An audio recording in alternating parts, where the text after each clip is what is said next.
Assalamualaikum warahmatullahi wabarakatuh. Good morning, my student. I hope you still spirit today because most of you have already met your parents. Send my regard, the deepest regard from me to your parent. Okay, well, let's open our today's class by praying Basmalah together. Bismillahirrahmanirrahim. Today, I'm going to give you some tips in order to decide which one that categorize as analytical exposition text. But before that, I'm going to ask you, do you still remember the function of analytical exposition text? I hope so. Analytical exposition text has function in order to persuade the readers to look at an issue from the writer's perspective. To look at an issue from the writer's perspective. To persuade, mempengaruhi. Jadi, hal yang pertama ketika kalian ingin menentukan apakah ini analytical exposition text atau tidak, kalian bisa melihat apakah teks tersebut mempengaruhi reader. Okay, at the first sight, when you see between text 1 and text 2, I believe that some of you still get confused in order to deciding which text between text 1 or text 2. But before you identify, you have to look at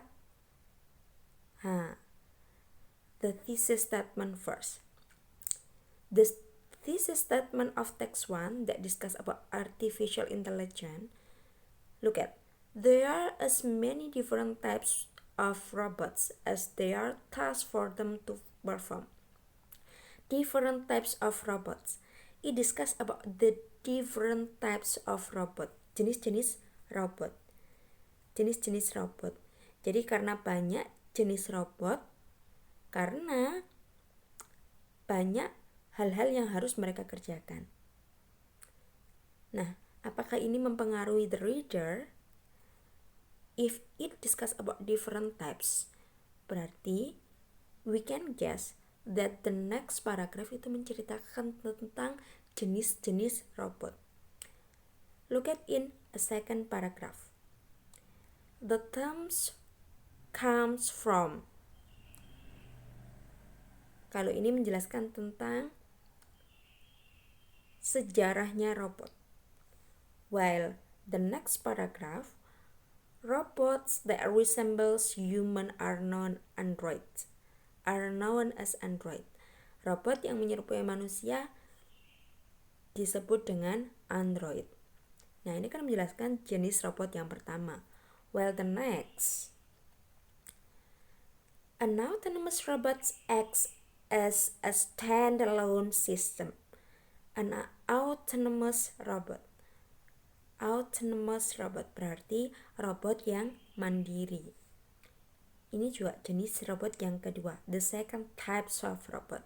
The next, swarm robot sometimes referred to as insect robot. Swarm robot ini, you can look at the picture, ini menyerupai serangga ya. Nah, ini merupakan jenis robot yang ketiga. And then the next paragraph. Robots are sometimes grouped according to the time frame in which they were first widely used. Nah, kalau ini menjelaskan tentang robot yang diklasifikasikan berdasarkan time frame in which they were first widely used. Berdasarkan pertama kali mereka digunakan. Nah, ada pada tahun 1970-an, 80-an, 90-an, dan sekarang. Selanjutnya juga masih menjelaskan sama ya. Pengkategorian robot berdasarkan tahunnya. Kemudian, a few advanced robots are called android. Nah, ini juga menjelaskan robot-robot yang canggih itu disebut dengan android. Nah, ini masih jenis-jenis robot juga. Well, text 2, look at computational thinking. look at the last sentence in this paragraph. The following are reasons why computational thinking is important, especially for students. Nah, di sini the word is important berarti kan menekankan kalau computational thinking itu penting for student, especially for students. Nah, di teks tuh dilihat dari thesis statement-nya itu ada kata important yang mana it function to persuade the reader, the audience, to look at an issue based on the writer's perspective. Nah, jadi cara untuk melihat, menentukan teks ini termasuk analytical exposition text atau tidak, itu bisa dilihat dari thesis statement. Nah, kemudian look at in the next paragraph. Pentingnya apa? Computational thinking helps students to develop skills that are attractive for the future employment opportunities. Nah, pentingnya it helps the student to develop skill, untuk mengembangkan skillnya mereka. The next, while there are obvious benefits for future employment, it is the development of critical thinking and emotional competencies that set up students for long-term success. Nah, manfaat-manfaat yang lainnya itu juga akan mengembangkan critical thinking. And the next, then children develop computational skills. They are able to articulate a problem and think logically. Nah, ini adalah manfaat yang selanjutnya. And look at the conclusion. In conclusion, it is believed that computational thinking is beneficial. Remember, the function of conclusion is to emphasize the thesis statement.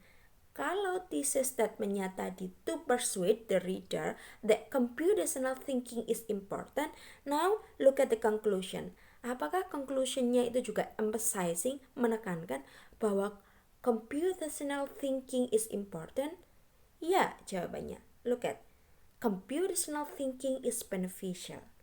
Nah, jadi tips to answer and decide the categories of the text, whether it is categorized as is analytical exposition text or no. You can look at the thesis statement and also the conclusion. Ustazah, apakah setiap essay itu memiliki thesis statement? Jawabannya adalah iya. Karena kemarin banyak dari kalian yang menjawab bahwa karena teks 2 itu mempunyai thesis statement. Lah, yang teks 1 apakah enggak? Jawabannya iya. Sama, dua-duanya mempunyai thesis statement. Yang membedakan apakah thesis statement tersebut persuade the reader, mempengaruhi reader atau tidak. Kalau thesis statement tersebut persuade the reader to look at an issue based on the writer's perspective, maka itu dikategorikan sebagai text analytical exposition. Now, I want to review also the language features, karena banyak dari kalian yang menjawab kemarin itu hanya satu line saja, dan itu tidak ada jenis-jenisnya. Ini masuk simple present kah? Ini masuk mental verb kah? Ini masuk saying verb? Nggak ada yang jawab seperti itu. Ada sih beberapa dari kalian, cuman kebanyakan itu menjawabnya itu cuma might, however, gitu. Ustazah lupa jawabannya. Cuman itu nggak dikategorikan. Nah, sekarang Ustazah akan menjelaskan bahwa language features-nya itu ada simple present tense, ada mental verb, saying verb, connecting words, causal conjunction, and also modality. The first one is simple present tense. I hope you still remember because I have already teach you several times about simple present tense, the function and also the pattern of simple present tense. Remember that simple present tense is divided into two types. The first one is verbal, use verb 1, and nominal, using auxiliary verb is, are. Nah, penggunaan subjeknya Ustazah harap ingat ya. Kalau is digunakan untuk subjek apa saja, digunakan subjek apa saja, are juga subjek apa saja.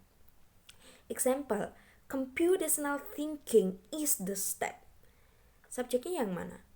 Computational thinking. Is sebagai auxiliary verbnya. The step sebagai noun-nya. Kalau nominal sentence itu diikuti oleh adjective, adverb, and noun. Adjective, noun, or adverb. Nah, computational thinking is the step. Is, verbnya di sini adalah is. Kenapa menggunakan is, Ustazah? Karena subjeknya adalah computational thinking. Computational thinking, kalau kita punya subjek I, you, we, they, he, she, it, itu termasuk yang mana? Termasuk yang it. Makanya pasangannya it itu adalah is. Kemudian the next, the language features is mental verb. What is mental verb? Actually, I also have already explained you what is mental verb. Mental verb, verb that abstracts, mean cannot be seen. Example, know, mengetahui. Ustazah, mengetahui kok dikategorikan sebagai mental verb sih Ustazah? Kan kita bisa melihat mengetahui. Ya, apakah mengetahui itu termasuk abstrak? Jawabannya iya. Iya, karena kita tidak bisa melihat orang itu mengetahui. For example, Abdillah, do you know Diva? Do you know Diva? Do you know Diva's car? Yes, I know. Ketika Abdillah menjawab, yes, I know. Ya, saya tahu. Apakah Ustazah bisa melihat pekerjaan yang Abdillah lakukan, yaitu mengetahui? Tidak bisa kan? Ustazah tidak bisa melihat pekerjaannya Abdillah yang berupa mengetahui itu. Tapi kalau misalkan sekarang Ustazah tanya ke Abdillah, Abdillah, what do you eat? I eat rice. Jadi Ustazah bisa melihat Abdillah itu sedang memakan nasi. Proses memakannya Ustazah bisa melihat. Bisa melihat Abdillah sekarang sedang mengunyah nasi. Makanya kalau mental verb itu abstrak. Ustazah, mental verb itu ada apa saja? Nah, kalau kalian pengen tahu, silakan dibuka lagi ya, my good student, di chapter 2. Nah, itu ada jenis-jenis mental verb. Bukan jenis-jenis, contoh-contoh mental verb. Ada understand, ada love, ada hate, and many others. Nah, biar pinter, silakan dibuka chapter 2 yang membahas tentang mental verb. Oke. Sekarang saying verb. Say itu berarti perkataan. Kata yang mengindikasikan suatu percakapan. Jadi verb yang mengindikasikan suatu percakapan. Seperti speak. Nah, kan ada perkataan yang keluar. Seperti shout. Berarti ada perkataan yang keluar, berteriak. For example, ketika Maida melihat kelasnya kotor, Maida teriak, Said. Nah, berarti kan ada kata yang keluar. Tell, menceritakan. Misalkan Vicky menceritakan story about apa gitu. And then the next, connecting words. Some of you get confused in distinguishing between connecting words and causal conjunction. Kalau connecting word itu adalah words that connect ideas or a sentence. Words that connect ideas or sentence. Bisa dilihat di teks computational thinking paragraf keberapa? Sebentar. Di paragraf ini, computational thinking helps students develop skills that are attractive for the future employment opportunities. Kemudian coba dilihat ini. Well, the hard tech skills are very important. While berarti itu menghubungkan dari kalimat sebelumnya. Sedangkan the hard tech skill are very important. Sedangkan contohnya lagi nih. For example, Iqbal is smart in English lesson, while Jazuli is smart in religion lesson. Iqbal itu basicnya, passionnya itu ada di bahasa Inggris. Dia itu pintar di bahasa Inggris. Sedangkan Jazuli itu passionnya ada di pelajaran agama. Kata-kata while, kata-kata sedangkan itu yang disebut dengan connecting word that connect ideas. Lagi, example, Izatus Solihah loves eating soto. Izatus Solihah loves eating soto. But Raisa loves eating sate. Nah, kata-kata but di sini itu adalah untuk menghubungkan kalimat satu dengan kalimat yang lainnya, bahwa Izatus Solihah itu suka makan soto, sedangkan Raisa itu suka makan sate. Nyambung ya? Get it? Oke. Causal conjunction. Cause. Words that state cause or reason. Berarti kata hubung yang menunjukkan sebab atau alasan. Ada because, ada due to, ada consequently. For example, Iza Al-Fikri doesn't understand the lesson. Iza Al-Fikri doesn't understand the lesson because he doesn't watch the video. Nah, kata-kata because ini digunakan untuk menyatakan alasan. Kenapa sih Iza Al-Fikri itu sampai nggak paham pelajarannya? Iya, karena Iza Al-Fikri belum menonton videonya. Modality itu termasuk auxiliary verb, ada made, may, should, and many others. We have discussed this one in English daily. I hope you still remember. Kalau should digunakan untuk apa, kalau may digunakan untuk apa. I hope you still remember it.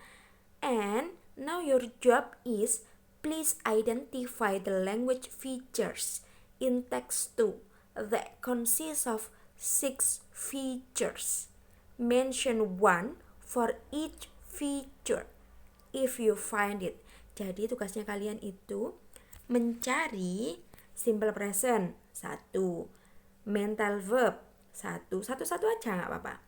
Nah, simple present 1, mental verb 1, saying verb 1 kalau ada loh ya, connecting word 1 kalau ada, causal conjunction 1 kalau ada. Terus modality juga cari satu aja nggak apa-apa. Yang penting kalian nyari dan diklasifikasikan berdasarkan kategorinya. Jadi jangan ditulis cuma misalkan because, may. Nah, Ustazah kan nggak tahu kalian mengklasifikasikannya berdasarkan apa ini. Nah, jadi tugasnya kalian please write down this one in a piece of paper and then please take a picture of it and send me by personal chat and don't forget to mention your name. Okay, thank you very much for watching, and after this I want to give you some questions and look at in the Google form. Thank you very much. Have a nice day. And the last I say, wassalamualaikum warahmatullahi wabarakatuh.